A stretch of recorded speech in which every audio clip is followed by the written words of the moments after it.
Esto impone, si somos serios y responsables, una revisión histórica, porque se ha visto que los que nos presentaron como santos, y yo digo que si Trujillo era el diablo, era tan malo, bueno, pues los colaboradores de él eran demonitos o eran...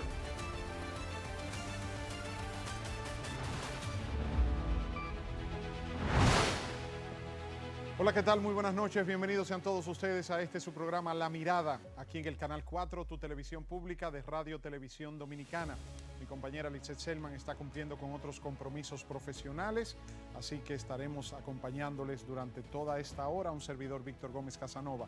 Recuerden que ustedes desde sus casas pueden también, o donde quiera que se encuentren, seguirnos en sus dispositivos móviles a través de nuestro canal de YouTube y también a través de las redes sociales, @lamirada.tv en Instagram y @lamirada_TV en X. También ustedes pueden seguirnos por WhatsApp, nuestro canal de WhatsApp 829-761-6773, para que ustedes puedan compartir con nosotros su mirada desde la plataforma de WhatsApp. Señores, la desclasificación de los documentos de la CIA, la Agencia Central de Inteligencia de los Estados Unidos, ha generado intensos debates sobre el impacto, la interpretación de la historia dominicana. Estos archivos, el presidente Donald Trump decidió desclasificarlos con relación a lo que fue el asesinato del presidente John Fitzgerald Kennedy el 22 de noviembre de 1963. Pero la República Dominicana baila en muchos de esos archivos. ¿Por qué? Porque se habla de detalles sobre eventos claves como el ajusticiamiento del tirano Rafael Leónidas Trujillo Molina, las relaciones internacionales durante la Guerra Fría, el conflicto con Cuba y Fidel Castro. Sin embargo, surgen interrogantes sobre la veracidad y los posibles sesgos en estas narrativas, porque se hablan de cosas que fueron tomadas de informes de agentes del Servicio de Inteligencia Militar, del SIM, los calieses de la época, y algunos consideran que estas herramientas para reescribir la historia tienen intereses externos que no se corresponden con la verdad. Esta noche aquí en La Mirada estaremos analizando la verdad de la historia de la República Dominicana conforme la desclasificación de los documentos de los Estados Unidos, y vamos a ver qué nos preparó nuestro equipo de producción en la persona de Luis Villaverde sobre esta mirada en contexto sobre este tema. Veamos.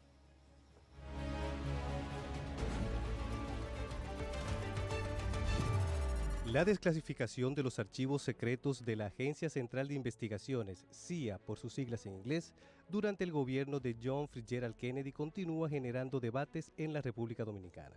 Ahora la discusión se centra en un informe de unas 200 páginas que habla sobre las investigaciones y entrevistas recogidas por la Agencia de Espionaje Político estadounidense relativas a la trama, el ajusticiamiento y el desenlace de la caída de la dictadura más sanguinaria, misógina y prevaricadora de la historia del Caribe, la de Rafael Leónidas Trujillo. El gran escándalo que se ha generado es sobre informaciones relacionadas a los ajusticiadores, quienes, según la CIA, al igual que versiones que desde siempre han circulado en el país, de que los héroes nacionales de la gesta del 30 de mayo actuaron por venganza y no por el bienestar colectivo, como también rezan las versiones más aceptadas por la historia dominicana. Sin embargo, el detonante se enfoca en el informe que fue emitido por el agente Plato Cox, quien interrogó a alias Ortiz, un esbirro del Servicio de Inteligencia Militar, mejor conocido como SIM, sobre agresiones de diversas índoles ocurridas en la residencia del doctor Robert Reed Cabral, quien estuvo envuelto en la trama y que también acogió en su domicilio a Antonio de la Maza luego del ajusticiamiento. Según los expedientes de la CIA, todos los complotados tenían intereses particulares y una alta sed de venganza contra el dictador. Del mismo modo, dichos expedientes relatan la supuesta cercanía que tenían la mayoría de los héroes nacionales con el nefasto régimen y sus participaciones en actos de abuso de poder, tortura, sicariato y agresiones sexuales. Reed Cabral, según explica el expediente, fue ubicado de emergencia para darle los primeros auxilios a Pedro Livio Cedeño, quien resultó gravemente herido luego del enfrentamiento de la noche del 30 de mayo entre Trujillo y su chofer, Zacarías de la Cruz, quien milagrosamente sobrevivió al ajusticiamiento. Más adelante presentaremos la segunda parte de esta mirada en contexto sobre la desclasificación de los informes secretos durante el gobierno de Kennedy relacionados con la República Dominicana.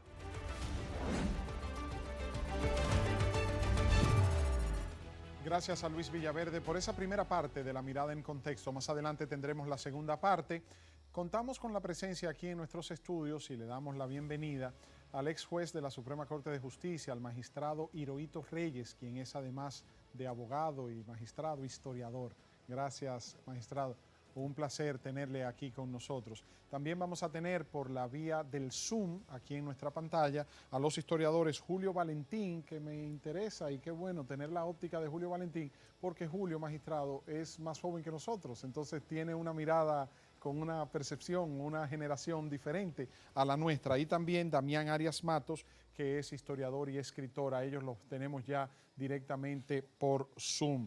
General Arias Matos, buenas noches, bienvenido. Julio Valentín, buenas noches, bienvenido también. Y damos la bienvenida aquí en nuestros estudios al magistrado Hirohito. Magistrado, me gustaría empezar con usted. ¿Qué le pareció? ¿Cómo usted se sintió cuando vio la desclasificación de estos documentos y todas estas versiones sobre las confrontaciones, el enfrentamiento entre Antonio de la Maza y el doctor Rick Cabral, y la versión de un esbirro de la dictadura que era un calié del CIN, un agente del CIN en ese momento, y la tergiversación que se le ha podido dar a todo esto? Bueno, habían informaciones de esas que ya eran conocidas, porque versiones de esas que se manejaban por diferentes personas que han escrito sobre la dictadura, porque incluso quizá el dato de lo de la esposa del doctor Rick Cabral, ese dato no era manejado por mí al respecto, pero otros datos, se hace referencia, ejemplo, a Licinio Peña Rivera, en un libro que yo leí en los años 90, pero lo cierto es que son versiones de la historia. Además, eso figura en documentos desclasificados de una agencia de inteligencia que trabaja para los intereses de un Estado. Entonces, eso hay que verlo con la ojeriza y la cautela con que se observan todo ese tipo de documentación, que no se producen siempre al azar.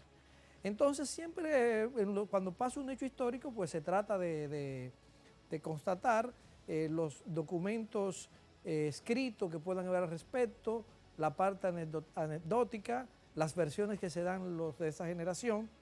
Entonces, con relación a ese hecho, lo mismo que pasó con el asunto del tiranicidio de Rafael Leónidas Trujillo, la versión que han dado, que se ha venido dando en el curso de la historia, con relación a los que participaron en ese hecho, que fueron torturados, que fueron asesinados. Entonces, hay una confrontación de eso. Entonces, ¿qué sucede? Tenemos dos hechos que son fundamentales. Primero, esa versión de esos documentos que parten, hay que verificar bien la fuente donde la tienen, porque los organismos de seguridad de un determinado estado y los organismos de inteligencia de un determinado estado, pues te informan cada evento y dicen, pero también eso tiene un interés muy particular en determinadas circunstancias. Entonces eso hay que verlo con, siempre observarlo, analizarlo de la manera más lógica posible, y no que todo lo que se dice ahí es palabra de Dios. Pero fíjese qué pasa, y quisiera aquí darle paso al general Arias Matos. Esto queda para la historia como un documento de un Estado, es un documento desclasificado de los Estados Unidos, del gobierno, del Estado norteamericano. Entonces, quizás futuras generaciones que no tengan el conocimiento que acaba de expresar don Hirohito, o usted, o Julio, o nosotros, y vean esto y lean esto, pueden darle aquiescencia y pueden pensar que es un informe veraz, general. Gracias, buenas noches, mi respeto para el magistrado Hirohito Reyes. Fíjese, estoy meditando en el sentido de que esa desclasificación de más de 80,000 documentos que hizo el presidente Trump por la orden ejecutiva 14176 el día 23 de enero, 3 días después de sentarse en el Salón Oval, es una especie de avalancha de información que debe ser tomada con pinzas. Ahora bien, he visto que han salido algunos políticos que tienen muy poco mérito y crédito público diciendo lo contrario. Mi recomendación es a quien escuche aquella versión y la versión que están en estos documentos, bueno, yo considero mejor o más prudente y racional confiar en un documento que es liberado 65 años después, como el caso de las hermanas Mirabal. que confiar en la voz de un político dominicano ya explotado que no tiene perspectiva. Entonces, ¿usted le va a creer a los políticos o a los analistas pagados o le va a creer al documento? Ahora bien, no nos vayamos al extremo. Eso no quiere decir que sea, como dice el magistrado Hirohito, Vox Dei, que sea voz de Dios. Ahora bien, el único caso o el único evento que yo desconocía fue el de la página 56, que envuelve a Antonio de la Maza, que era general del ejército, y a Robert Rick Cabral Vicini, porque no le ponen los apellidos. Y se menciona también, le han cargado el dado a uno de los hombres más crueles que se recuerde, que es Clodoveo Ortiz Bosch. Clodoveo Ortiz Bosch. Entonces, ahí están los documentos. Hay que tomar en cuenta qué interés puede tener el gobierno norteamericano y la CIA 65 o 60 años después de la muerte de las hermanas Mirabal, que fue en el 60, 65 años, va a ser el 25 de noviembre de este año, que podrían ser demandados para una reparación moral. Y quizás no sé qué dirían los abogados en cuanto a la prevención o la extinción de la acción, hasta una solicitud de alguna demanda económica. ¿Qué interés podrían tener Estados Unidos, Donald Trump y la Agencia Central de Inteligencia con desclasificar estos documentos tan importantes? Entonces, esto ha sido un golpe terrible para algunos supuestos héroes nacionales que andan por ahí en los libros de historia. Esto impone, si somos serios y responsables, una revisión histórica, porque se ha visto que los que nos presentaron como santos, y yo digo que si Trujillo era el diablo, era tan malo, bueno, pues los colaboradores de él eran demonitos o eran diablitos, porque él no operó solo. El riesgo consiste en uno, irse a la persona o irse al extremo. A la persona en juzgar a Trujillo, que Juan Bosch lo llamó el hombre de la tiranía sin ejemplo, o limitarnos a juzgar y a analizar con enfoque crítico el interregno constitucional de la era de Trujillo, casi 31 años, o limitarnos a la experticia, si se quiere, criminalística de los documentos que han sido desclasificados. Eso me parece que sería, me parece a mí como la ruta que deberíamos tomar. Entonces, preguntarle a Julio, gracias general. Julio, tú como el más joven del general Damián, del magistrado Hirohito, cuando tú recibes esta información, a pesar de tu juventud, apasionado con la historia, ¿qué te parece? ¿Qué sensación recibiste? ¿Qué veracidad puedes darle? Y si no te confunde a ti como referente de esta nueva generación. No me dio confusión, me dio mucha curiosidad. Y entre jueves, viernes y sábado le dediqué a los documentos unas 18 a 20 horas. Yo quedé obsesionado con eso que salió. ¿Por qué? Porque yo quería confirmar cosas que ya había investigado. No hace falta buscar los documentos para tú darte cuenta quiénes fueron las personas que lo mataron. No todos los que participaron en el derrocamiento de Trujillo eran cercanos a Trujillo, habían varios grupos. Y según veo el documento, había todo un grupo con el que los Estados Unidos no tenían contacto. Ahí entran tipos como Miguel Ángel Vizier, que sirvió como grupo de apoyo. ¿Por qué necesitamos los ajusticiadores o los golpistas o los magnicidas un grupo de apoyo? Porque, y lo pone el documento, después de la pifia de Bahía de Cochinos, todo se echó para atrás. Todo se complicó y por medio de Wimpy, el supermercado, único supermercado que estaba en República Dominicana, solamente llegaron 3 carabinas, según los cables. Y realmente lo que se utilizó para el magnicidio, estamos hablando de escopetas recortadas, pistolas y demás armas preparadas por Miguel Ángel Vizier, que no tenía contacto con los gringos, no lo vi desfilando en ninguno de los cables. Y respecto al tampoco conocía lo del tema que pasó de la masa en la casa de Robert Reed. Y es que de esa familia se ha documentado mucho, hay libros escritos, hay fuentes. Esa señora se murió los otros días y nunca se había dicho nada de eso. Lo que dijo Ortiz no tiene ni pie ni cabeza, no me hace sentido y no me hace ningún tipo de móvil, ni tiempo ni nada para la situación en la que estaban atravesando los magnicidas. Tampoco era un secreto de que las personas que estaban ahí eran cercanas a él. Okay. Y que de alguna forma esas personas que tuvieron mucho tiempo en ese poder, pues en algún momento de su carrera política, pues el peso de ese régimen le tocó lo que le estaba tocando a todo el mundo. Muchos cayeron en desgracia, muchos vieron lo que era realmente ese régimen y a muchas de esas personas el régimen le disparó para atrás. Ok, Julio, con permiso, preguntarte a ti, también al general Damiani, al magistrado Hirohito, ¿debería el gobierno dominicano, encabezado por nuestro jefe de Estado, el presidente Luis Abinader, a través de la Cancillería, la Academia de la Historia, redactar un documento, remitir a los Estados Unidos? Porque esto es un documento desclasificado de los Estados Unidos. Entonces yo le pregunto a ustedes, ¿debería el gobierno dominicano emitir un documento a la firma de historiadores o con un informe de historiadores o no sé cómo, que deje una constancia escrita del rechazo por la falsedad de esas informaciones? Magistrado Hirohito.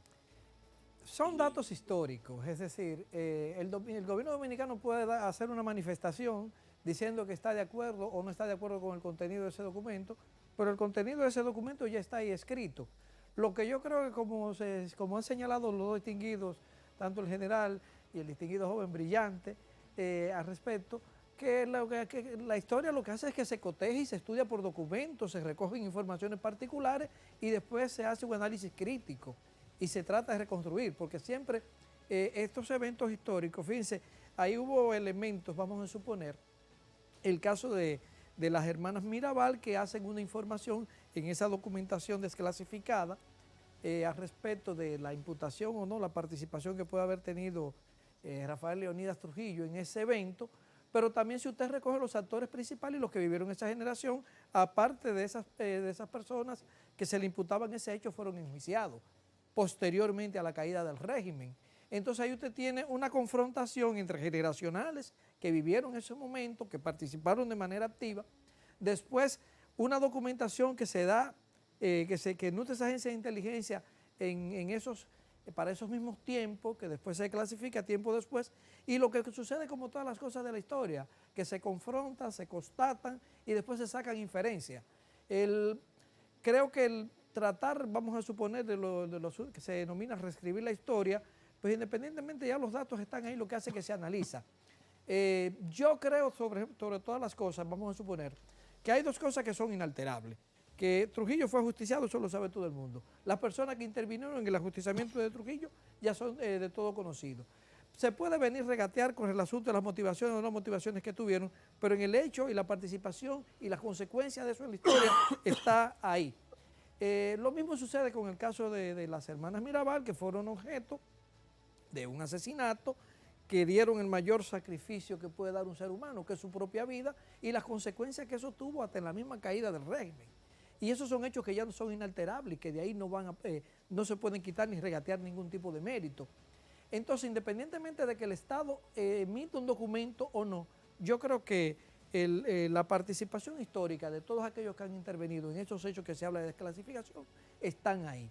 Siempre habrá para el cotejo un posicionamiento de un lado o de otro, porque esa es la historia en sí mismo, el desenvolvimiento de los acontecimientos, el estudio de los hechos. Y yo creo que eso es lo importante, que se saquen inferencias y que siempre se analice de la manera más honesta posible. Julio, ¿tú qué opinas? ¿Te gustaría que el gobierno emitiera un comunicado, un documento, o la Academia de la Historia, o algún instituto, algún historiador? Es que no se le puede señalar ese documento, porque ese documento lo que está es mostrando cables. Cables son comunicaciones confidenciales, y si una persona dijo lo que sea, ese cable hay que tirarlo como quiera. En este caso no es culpa del gobierno de Estados Unidos que en ese cable saliera esa información.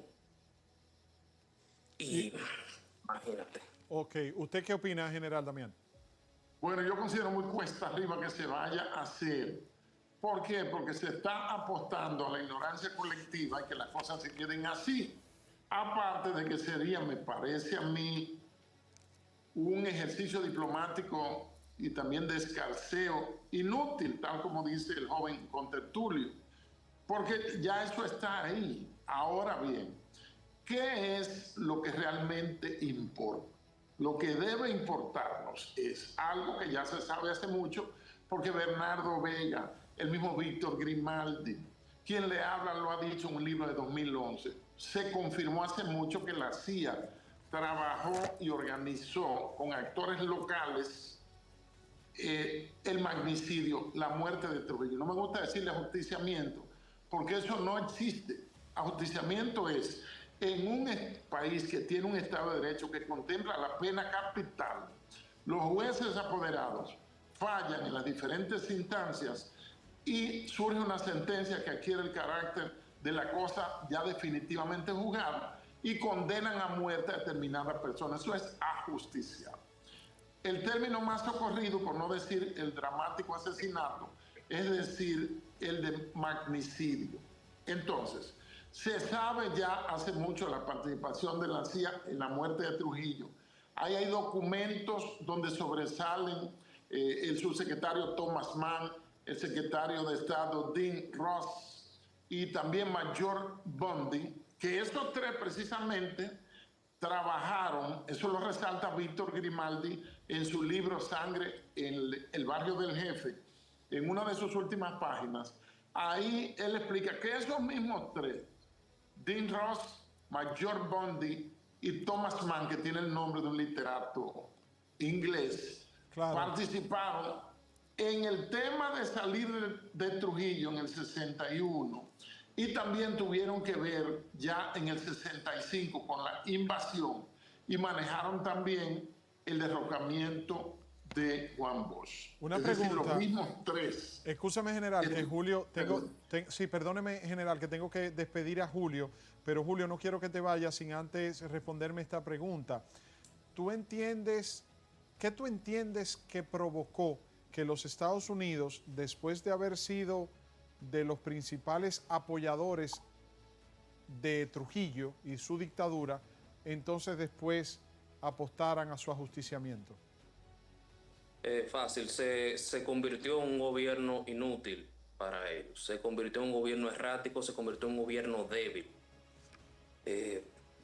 La pifia que cometieron con Jesús Galíndez Suárez, la pifia que cometieron con Rómulo Betancourt. Entonces tenemos un país débil, casi desestabilizado, sancionado hasta el tuétano. ¿Y qué pasa? ¿Qué muestran los documentos? Las razones por las que quieren salir de Trujillo. No quieren que los grupos de izquierda hagan una revolución y tumben a Trujillo y que ellos tomen el poder. Dijeron, ya Trujillo es débil, ya Trujillo puede salir, pues entonces vamos a tumbarlo nosotros. Exacto. Para que los grupos de izquierda no lo cojan y no tengamos otra Cuba. Así mismo. Bueno, muchísimas gracias. Despedimos aquí a nuestro querido amigo Julio Valentín, que es un historiador joven. Nos quedamos con el magistrado Hirohito Reyes y con el general Damián Arias Matos. Quiero invitarlos a ver la segunda parte de La Mirada en Contexto que nos presenta nuestro compañero Luis Villaverde y nuestro equipo de producción sobre este tema, la desclasificación de los documentos de la CIA y el gobierno de los Estados Unidos con relación al ajusticiamiento del tirano Rafael Leónidas Trujillo Molina en ocasión de la desclasificación de los documentos del asesinato del presidente John F. Kennedy el 22 de noviembre de 1963 en Dallas, Texas. Veamos la segunda parte de La Mirada en Contexto.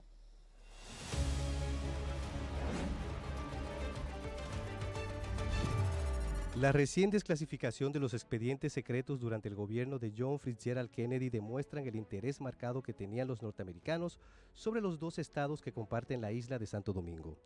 Dichos expedientes describen de manera muy particular los agitados y convulsionados primeros años de la década de 1960 en esta zona caribeña. Uno de los episodios que llama particularmente la atención fueron las informaciones enviadas por los espías de la CIA y sus colaboradores en el país relacionadas con el profesor Juan Bosch y su breve periodo de gobierno. Según los relatos desempolvados en esos expedientes, Bosch estuvo dispuesto a colaborar en un posible derrocamiento del brutal dictador haitiano François Duvalier, socio público de Rafael Leónidas Trujillo. El profesor y su gabinete tuvieron varios enfrentamientos con la dictadura haitiana, al punto tal de que en menos de 6 meses la República Dominicana estuvo a solo un pequeño paso de atacar Haití y hasta de bombardear Puerto Príncipe, hecho que fue advertido por el gobierno quisqueyano lanzando panfletos desde aviones bombarderos sobre la capital del empobrecido país antillano. Del mismo modo, dichos informes también desvelan el conocimiento que tenían los norteamericanos de un golpe de Estado que se estaba cocinando en el territorio dominicano contra el presidente de aquel entonces, Juan Bosch.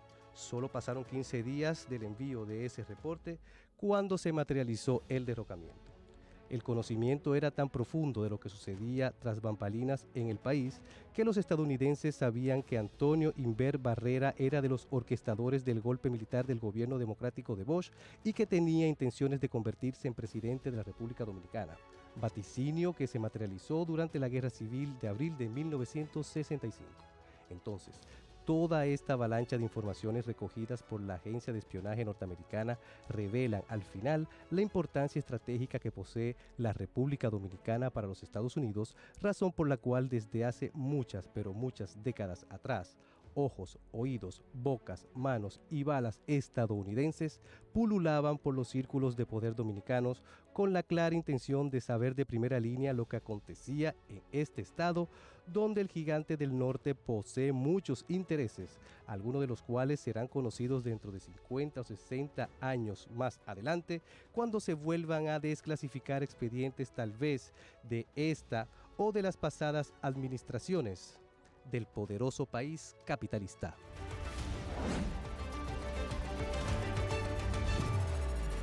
Excelente trabajo de Luis Villaverde y nuestro equipo de producción en esta mirada en contexto sobre la desclasificación de los documentos de la CIA, del gobierno de los Estados Unidos, con relación al asesinato del presidente Kennedy. Entonces ahí han entrado otros temas como el ajusticiamiento de Trujillo y otras situaciones. Quiero hablar ahora también, le doy las gracias por permanecer con nosotros al magistrado Hirohito Reyes, historiador y abogado, y también al general retirado Damián Arias, quien está con nosotros también aquí, sobre las hermanas Mirabal. El asesinato de las hermanas Mirabal se ha querido también confundir con esto y decir que no fue Trujillo, que fueron otras personas. O sea, yo creo, magistrado general, si usted quiere acusar a los ajusticiadores de Trujillo de algo, acúselo de haber sido trujillistas. Si usted quiere desmeritarlos, entre comillas, usted quiere cuestionar su valentía personal de enfrentarse al dictador, usted dice, bueno, pero ellos eran parte del trujillismo, ellos fueron colaboradores del dictador. Sí, eso no lo va a negar nadie, porque eso es cierto, ellos mismos lo admiten.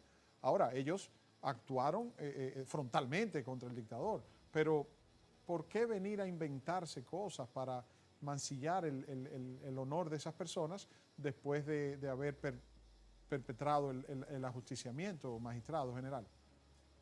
Sí, bueno, no sé si el general quiere participar primero. Sí, general, porque ahora las hermanas Mirabal que no fue Trujillo que las mandó a matar. General, ¿me escucha? Ok, gracias. Pensé que el magistrado Hirohito iba a intervenir. No. Fíjense, hay que coger con pinzas esa situación. En un libro nuestro que saldrá este año, Dios mediante, Trujillo, Verdades Incómodas, ahí hay un capítulo que se ha enriquecido precisamente con estas desclasificaciones de documentos. Ahí hacemos, en ese capítulo que se llama El principio del fin, cómo comenzó todo, comenzando con el entorno global, por supuesto el consenso de Washington, Estados Unidos, y las organizaciones, los documentos que han surgido que confirman que hubo planificación.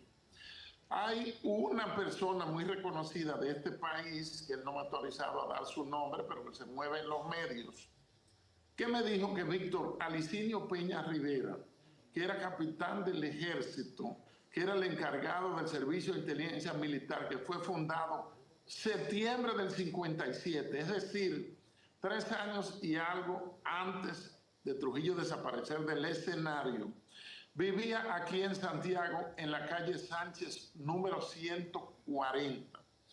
Y que en un restaurante que quedaba en la cuadra frente al Parque Duarte, en la calle 30 de marzo, casi frente a la Catedral de Santiago. En ese restaurante se reunieron varios personeros a planificar cómo echarle una vaina a Trujillo.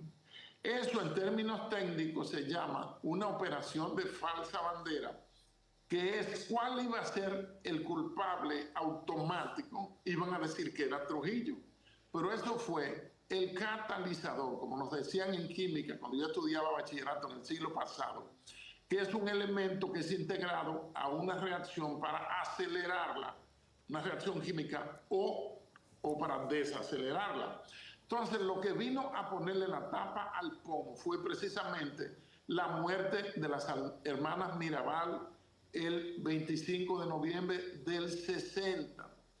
Recuerden muy bien que antes de eso, la Iglesia Católica, el 25, pero lo leyeron el 31 de enero, aniversario de la conversión de San Pablo, vino la carta del clero católico, que no existía en ese tiempo la Conferencia del Episcopado, sino que fue creada en 1962. Bueno, se pusieron todos de acuerdo, lo firma Monseñor Francisco Panal, Tomás Reilly, por lo menos me acordé de esos dos, pero son 6 prelados que lo firman.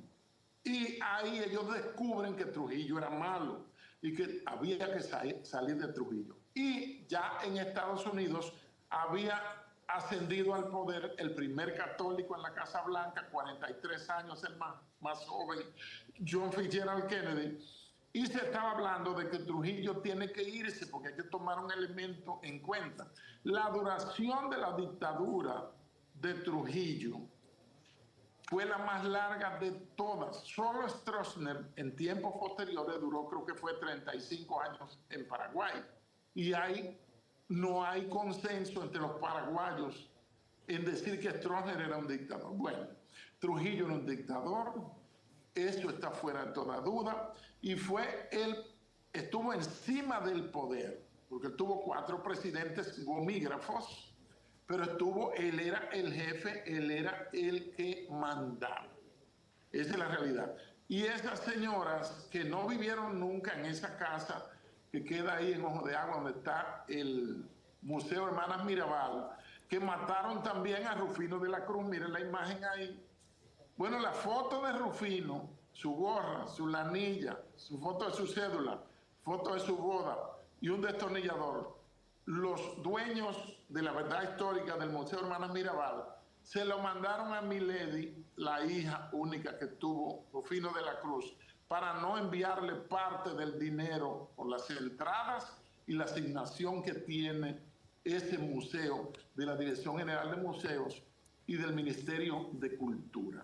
Entonces, hay que establecer, no irnos a la pasión, al extremo ni al odio, sino a todas luces, eso fue una operación de falsa bandera para acabar de tumbar a Trujillo. Bueno. Y los papeles están ahí. ¿Usted qué opina, magistrado? Sí, bueno, con relación, partemos del hecho fáctico que es indiscutible, que es el asesinato de las hermanas Mirabal, que se perpetra en la era de Trujillo. Trujillo, como todas las dictaduras, tenía un control absoluto del Estado, de la sociedad dominicana. A punto tal, casi todos los intelectuales le rindieron pleitesía a Trujillo en la época. Hubo muchos antitrujillistas que vinieron después de haber muerto Trujillo, no Trujillo estando en vida. Entonces, ¿qué sucede? Si partimos de ese hecho, también ver qué reacción hubo del régimen con relación al asesinato. Si hubo un enjuiciamiento, si hubo un encauzamiento, si hubo una persecución judicial con relación a los que pudieran, una investigación con relación a los que pudieron haber perpetrado ese hecho. Esa circunstancia no tengo conocimiento de ello, nunca se ha hecho referencia. De lo que sí se tiene conocimiento es del enjuiciamiento que se le hace a Licinio, Peñas Riveras y otro posterior, donde participó Fefén Herrera Benítez como fiscal, y que también incluso hacían referencia a ello que en ese enjuiciamiento ellos admitieron sus hechos, admitieron sus culpas, pero también tenemos que ubicar ese juicio en el contexto histórico. Se trataba también de un proceso que se estaba llevando en ocasión de caída de una dictadura y de gobernando un nuevo régimen en donde estos ya eran perseguidos, aquellos que eran perseguidores. Entonces, ahora, ¿qué sucede? Establecer de que si efectivamente no fue Trujillo que perpetró la muerte de Las Mirabal, que fue obra de otras personas, el elemento esencial que yo veo en todo esto es que, primero, el sacrificio que aportaron esas mujeres fue sus propias vidas. Y ese fue el elemento detonador de la caída del régimen y de las consecuencias que vinieron después. ¿Me entiendes? De la consecuencia y lo que trajo eso como consecuencia. Entonces es partiendo del hecho histórico, porque ¿qué resulta? Que aunque tratemos de aproximarnos siempre en todo este tipo de cosas, velará mucho a veces la pasión de los que estaban inmediatos en el momento, claro, de los que estaban de un lado o de otro, de las documentaciones escritas que se puedan levantar al respecto y de los registros que se puedan dar, lo que hace es que se cruza. Ahora, no se puede regatear bajo ningún concepto el mérito y el rol histórico. E independiente, hay personas que llegan a la historia por haber trabajado mucho tiempo. Hay personas que llegan a la historia por un solo hecho que lo transforma. Así como hay otros que pasan a las condiciones de traidor por un solo evento en su vida. Entonces yo pienso que Pedro Santana, por ejemplo. Sí, que es objeto a veces de cuestionamiento. Fíjense que la historia de los, vale la redundancia, de los historiadores militares, las enseñanzas que se dan tanto en las academias militares con relación a la figura de Santana, no es la misma que se enseña en la historia que se dan en la escuela, porque eso también está sujeto a las condiciones de quienes las hagan, de quienes los relatan. Pero independientemente, yo creo que estos aportes que se puedan dar como consecuencia de esa clasificación y otras que puedan venir como posteriores, siempre al analizar un hecho, lo que vemos es la importancia, la relevancia que tuvieron, y que para mí, un ejemplo, independientemente de eso, ni la figura de Las Mirabal, ni la figura de los que intervinieron en el magnicidio de Trujillo se desmerita, porque también tenemos que entender, todo ser humano al momento que pueda ser indagado de algo, puede ser, no necesariamente va a ser perfecto. Y por último, yo creo que las agencias de investigación, las agencias de inteligencia no son órdenes religiosas de las hermanas de la caridad. Son agencias de inteligencia que andan persiguiendo intereses de un Estado, y eso hay que verlo siempre en ese contexto. Así es. Muchísimas gracias, magistrado Hirohito Reyes. Muchas gracias al general Damián Arias Matos, historiadores, escritores. Gracias por compartirnos sus miradas con respecto a este tema de la desclasificación de los documentos de la CIA y los Estados Unidos con relación a nuestro país. Muchas gracias. Saludos al general con afecto. Gracias a ustedes. Sí. Señores, a ustedes también las gracias por su sintonía. Hacemos una pausa y ya regresamos con otro tema de interés que queremos compartir con todos ustedes aquí en el desarrollo del arte, la cultura, el teatro, la música. No le cambien, ya volvemos.